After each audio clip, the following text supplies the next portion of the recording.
Hey, thanks for joining me. Today I'm going to be on a little bit of a tangent for dental health, but I feel it's such a crucial topic that we do need to discuss it. And I'm going to call this video today Fat Lies and Sweet Truths. So I am going to be talking about sugar, and I think, that does interrelate with oral health, but it also fits with our philosophy of a holistic approach and helping you to have a healthy life. I'm Dr. Rachel. I'm a holistic dentist with over 30 years experience. So let's go for it. Let's look at fat lies and sweet truths. So I'm going to be rethinking the real villain of our diet today.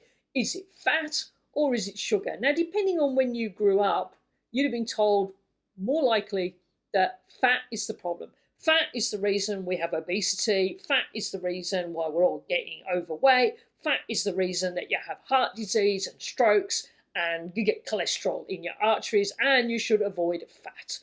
Well, we've been having this advice for at least 40 years, if not a little bit longer, and our rates of heart disease have not significantly decreased. In fact, they are going up, particularly in women.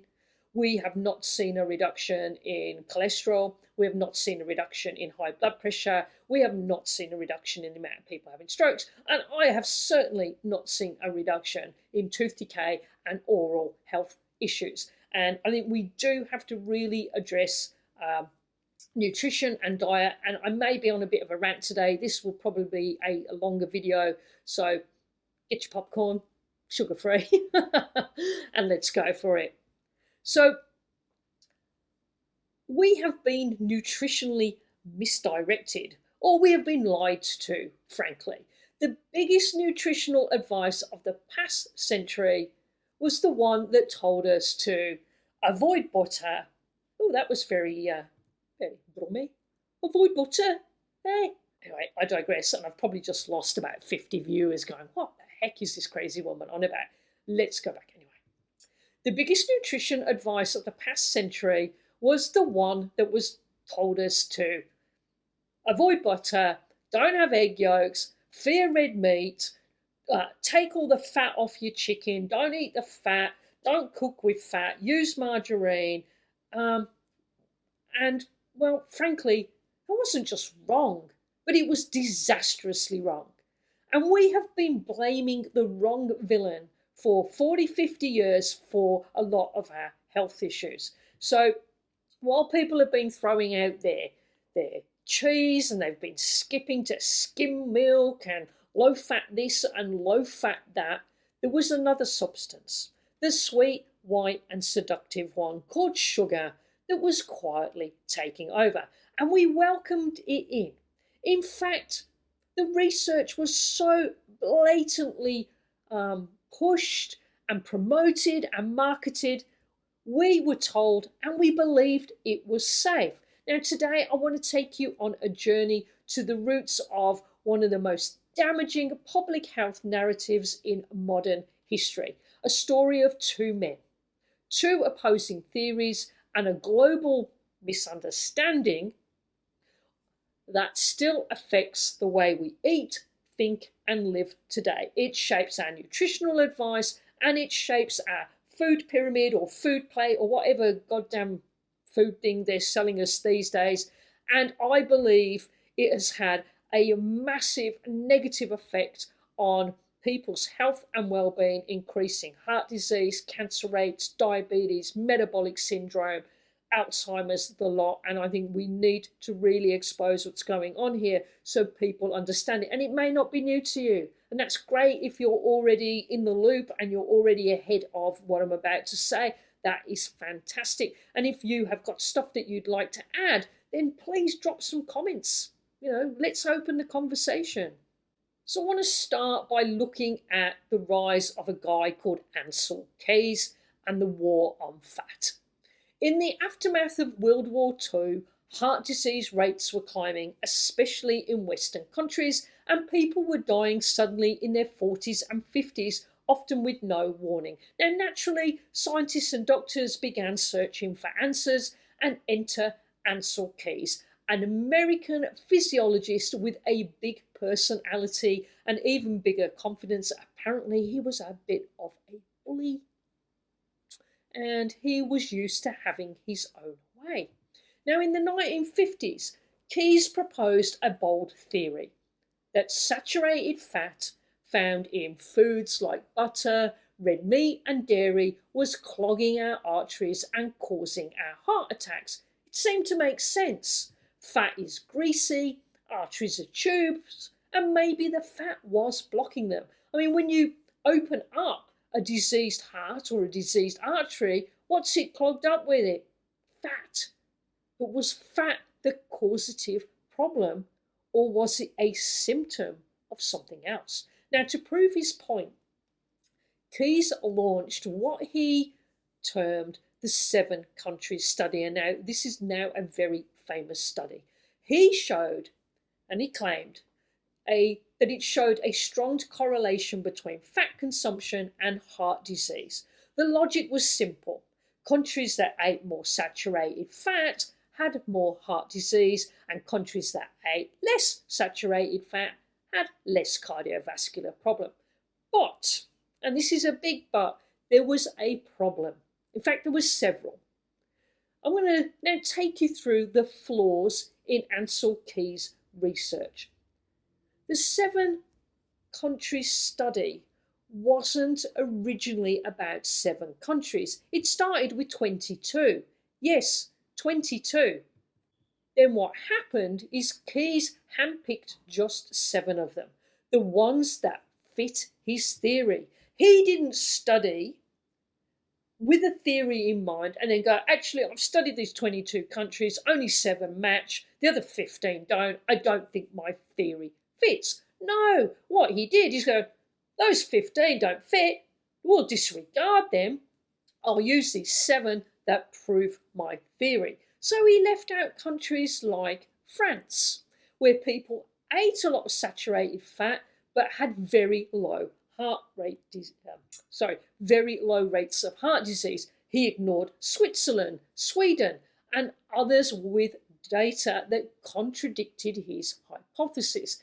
In research terms, this is called selection bias. It's cherry-picking data to fit your narrative, and it is essentially research fraud. Even more troubling, Keyes did not control for sugar intake, or processed food, or other lifestyle factors like smoking, or stress, or alcohol consumption. No, he just made a massive leap from correlation to causation. But the damage was done. His theory was very persuasive, as was he, and more importantly, it was politically and scientifically convenient. A simple villain, fat, a clear call to action, cut it out, and a straightforward message the public could follow. But then we have to understand that there was something else going on at this time. And this is the fall of a guy called Yudkin, the silenced voice of the sugar warning. At the same time Keyes was rising to prominence, another scientist was sounding a different alarm. John Yudkin, a British professor of nutrition and physiology. He had been researching sugar's impact on the body since the 1950s. Now he noticed something strange. Populations consuming more refined sugar were experiencing higher rates of obesity, heart disease, diabetes, and even certain cancers. In 1972, yes, 1972, I was 3 years old, he published a now infamous book called Pure, White and Deadly. The title alone was very bold. Inside, he laid out how sugar, not fat, was the driving force behind modern Western disease.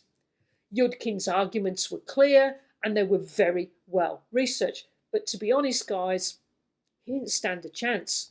The sugar industry labelled him as alarmist.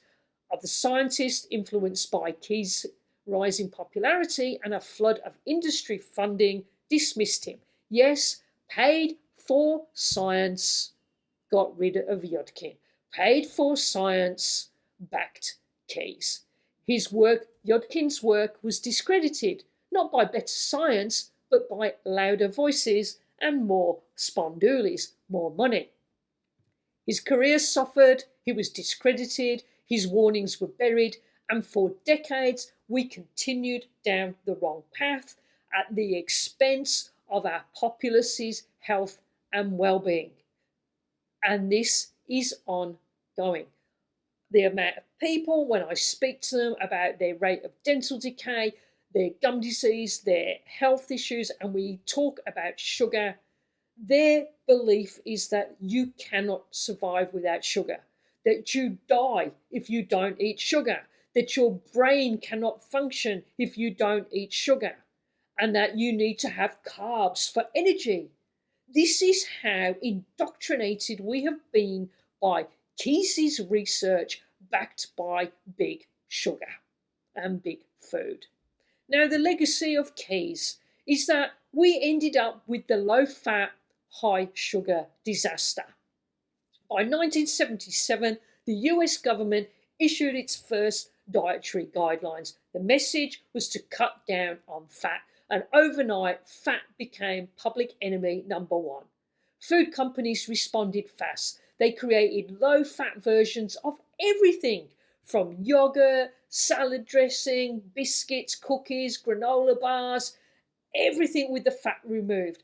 But without fat, food tastes bland and unappealing. So what do they do to make it more palatable?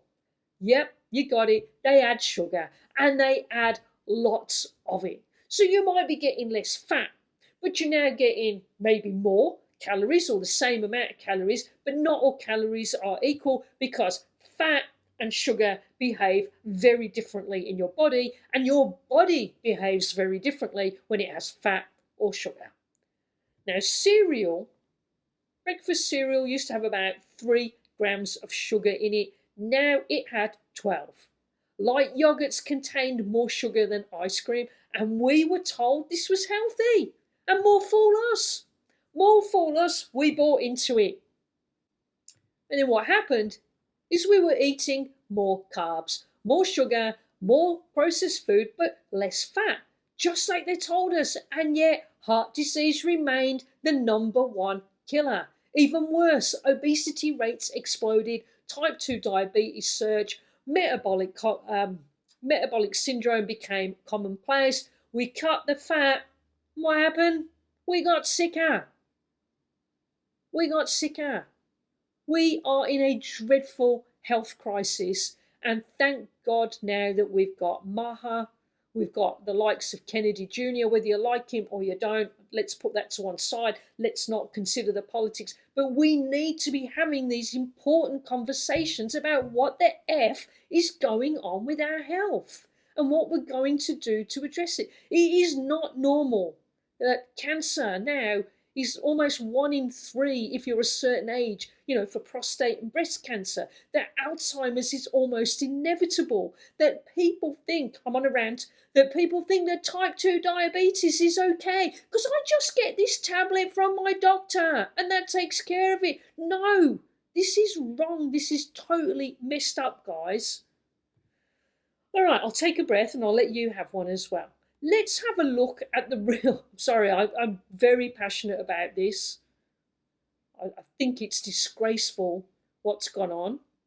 And I think it's disgraceful that we're still having this argument when it's so clear how damaging sugar is.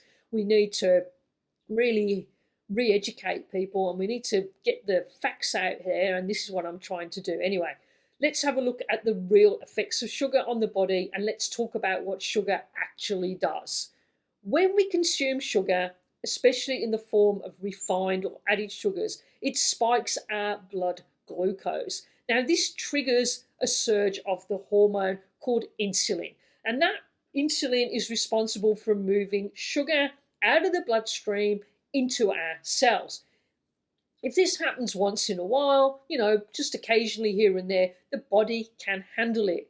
But when it's happening every day, multiple times a day for years, what then? Well, system breaks. Our body was not designed to consume as much sugar as we are.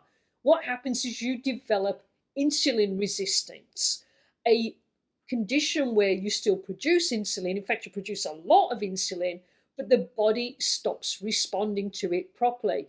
And this is the root of type 2 diabetes, fatty liver disease, and the broader condition that we call metabolic syndrome.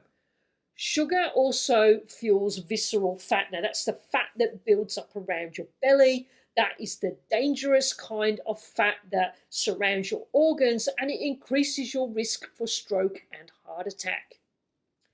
It causes chronic inflammation, which plays a key role in things like heart disease, cancer, diabetes, and autoimmune disorders, gum disease, and tooth decay. It wreaks havoc on your oral health, guys. You're feeding the bacteria that cause cavities and gum disease and tooth decay. Gum disease, by the way, is, sorry, let me just get my brain settled. Gum disease, by the way, is now recognised as not just a dental issue, but a systemic one. It is linked to heart disease, respiratory illness, cognitive decline, cancers, strokes, pneumonia. It goes on. And there was a research study just very recently that's saying that we don't even think that now gum disease is just a correlative and an adjunct to health issues, but it may be causative for things like Alzheimer's because it's letting bacteria from your mouth travel to your brain. So yes, sugar doesn't just rot your teeth. It contributes to a full rotting and breakdown of your body. It messes up your hormones. It messes up your metabolism. It really is dreadful. And modern science vindicates Yudkin. Today, the evidence is finally catching up, and the truth that Yudkin tried to share decades ago is coming out. Multiple large-scale reviews and meta-analysis have found no consistent link. I'm going to say it again, no consistent link between saturated fat intake and heart disease. There is no strong, consistent evidence that eating natural sources of saturated fat like eggs and meat increases your risk for heart disease. Meanwhile, study after study shows a strong association between added sugar, cardiovascular disease, obesity, type 2 diabetes, and more. Even the American Heart Association and the World Health Organization, oh yeah, they're trustworthy, have updated their sugar guidelines, urging people to reduce added sugars as much as possible. It's slow progress, but thank God it is finally happening. Now, this is something I have been talking about a lot recently: ketogenesis, ketogenic diet, low fat, low carb, high fat, low carb, low sugar intake, intermittent fasting, diets mainly of fats and proteins from animal sources. So things like avocado, coconut oil. And what happens is you feed your body fat, you starve it of sugar, that reduces your insulin levels, it fixes insulin resistance, and your body starts to use ketones for energy over glucose. And your brain functions very well nicely. I'm ketogenic, I'm not dead. I know a lot of people who are ketogenic are not dead. They're healthy. They're leaner, their metabolic markers are much better. I used to eat a lot of carbohydrates. I grew up in the 80s. My mum was all about low fat. I was an athlete for many years. We were all about carbo loading. And I wondered why I was bloody lethargic and ill a lot of the time, why my immune system was effed up. Too much sugar.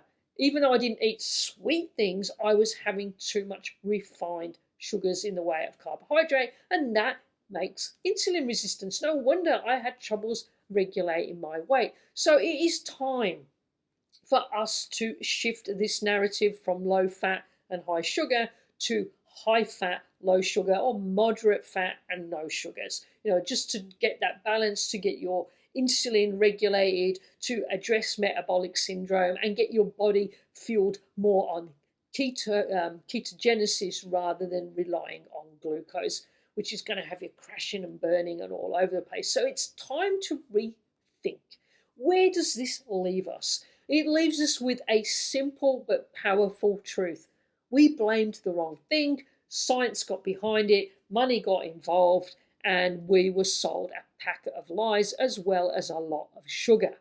We spent 50 odd years demonizing fat when it was sugar quietly doing the damage. We turned nutrition into a morality play. Fat was bad, sugar was good, sugar was innocent. The science was twisted to fit that narrative, but now we know better. But sadly, we have paid a high price. We have paid a high price with people dropping down dead younger than they should have done, and we've paid a price in the vitality and well-being of many generations and possibly generations to come if we don't address it. It's time to stop, fearing real whole foods like eggs and red meat and start paying close attention to the processed, sweetened, engineered, chemically processed foods that have become the backbone of modern diet. And the problem is here, they have made those processed foods cheap and affordable, and they have made meat and fresh produce expensive. And we need to get a balance on this. We need to shift things around again if we are truly to not just make America healthy again, but make all humans healthy again. It's time to eat like humans again. It's time to eat as nature intended and not consume food products that we were never designed to eat. Let's stop blaming fat for what sugar did. I hope you found that informative. Please like, comment and subscribe. And if you want to know how to eat to not only have a great diet for your dental health, but overall, then please do check out this video over here.